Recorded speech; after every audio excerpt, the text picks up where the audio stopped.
बहुत से लोग हमारी अलग अलग वीडियोस पर कमेंट करते हैं कि सर हमने हमारे घर पे बिजली की किसी भी तरह से कोई चोरी या टेम्परिंग नहीं करी, लेकिन बिजली विभाग ने हमारा बिजली चोरी का केस बना दिया और वो काफ़ी टाइम से हमको धमकियां दे रहे हैं कि अगर आप हमें पैसे नहीं देंगे, मतलब कि रिश्वत नहीं देंगे, तो हम आपके खिलाफ एफआईआर कर देंगे या बिजली चोरी का केस बना देंगे, जिसके बाद आप कोर्ट कचहरी या कानूनी कार्रवाई में हम आपको फंसा देंगे। इस तरह के बहुत से हमारे व्यूअर्स और सब्सक्राइबर ने कमेंट किया था और बहुत से लोग से हमने इस बारे में बात भी की, जिन्होंने बताया कि हमने किसी भी तरह से कोई बिजली चोरी का काम नहीं किया, लेकिन हमारे ऊपर झूठा केस बना करके बिजली विभाग ने हमसे 10,000, 20,000, 50,000, लाख रुपए, हजारों लाखों रुपए की इस तरह की उनके साथ लूट किया गया। अब बहुत से लोग तो ऐसे होते हैं कि वो बेचारे डर के मारे पैसे भी दे देते हैं, कहीं पर कोई शिकायत भी नहीं करते, और वो पैसा क्योंकि नगद में दिया हुआ होता है तो उनके पास कोई हिसाब किताब भी नहीं होता पैसे देने का। लेकिन देखिए, आप लोगों को कभी भी डरने की जरूरत नहीं होती है। किसी भी बिजली चोरी को केस बनाने के कुछ नियम होते हैं जिसको बिजली विभाग कभी भी नहीं मानता है। जैसे कि मैं आपको एक नियम बताता हूं जिसका बिजली विभाग कभी भी पालन नहीं करता है। देखिए, जब भी किसी को बिजली चोरी करते हुए पाया जाता है तो बिजली विभाग उसका केस भी बनाता है और साथ में एफआईआर भी करता है,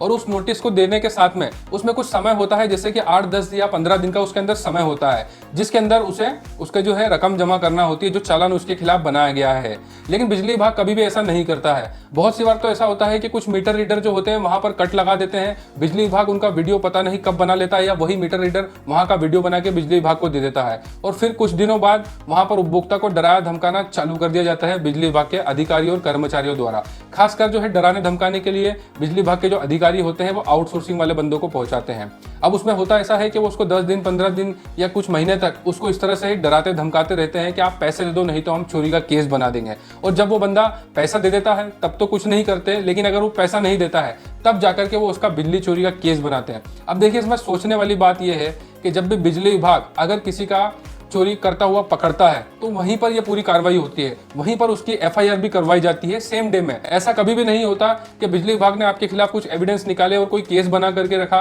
और वो आपको महीनों तक इसके लिए डरा रहा है, और जब आप पैसे नहीं देते हैं तब जाकर के वो आपको नोटिस पहुंचाता है। देखिए, हर चीज का एक प्रोसीजर होता है। बिजली विभाग किसी भी कानून को नहीं मानता, मनमानी करता है, लेकिन इसका मतलब ये नहीं है कि उपभोक्ता उनके खिलाफ कुछ नहीं कर सकता। उपभोक्ता बहुत कुछ कर सकता है, क्योंकि बिजली विभाग हर जगह पर गलतियां करता है, नियमों और कानून की अवहेलना करके भ्रष्टाचार करता है और लोगों से इस तरह से डरा धमका करके पैसे लेता है। अगर उपभोक्ता समझदार है तो इस तरह के भ्रष्टाचार के खिलाफ वो बहुत बड़ी कार्रवाई कर सकता है। कभी भी अगर बिजली विभाग का कोई भी अधिकारी या कर्मचारी आपको रिश्वत के नाम पर डराता धमकाता है किसी केस में फंसाने के लिए, तो इसकी शिकायत आपको एंटी करप्शन में जरूर करना चाहिए। ज्यादातर उपभोक्ता डर जाते हैं, वो यही सोचते हैं कि कहां हम कोर्ट कचहरी में फंसेंगे। इस वजह से बिजली विभाग के जितने भी अधिकारी होते हैं उनका मनोबल बढ़ता है और वो खुलेआम भ्रष्टाचार करते हैं, क्योंकि उन्हें बहुत अच्छे से पता है कि विद्युत उपभोक्ता कभी भी उनकी एंटी करप्शन में कोई शिकायत नहीं करता, ना ही कोर्ट में कंप्लेंट करता है और ना ही किसी तरह की कोई कार्रवाई करने के लिए किसी के पास शिकायत करता है। वो डर के पैसा दे देता है, उन्हें बहुत अच्छे से पता होता है।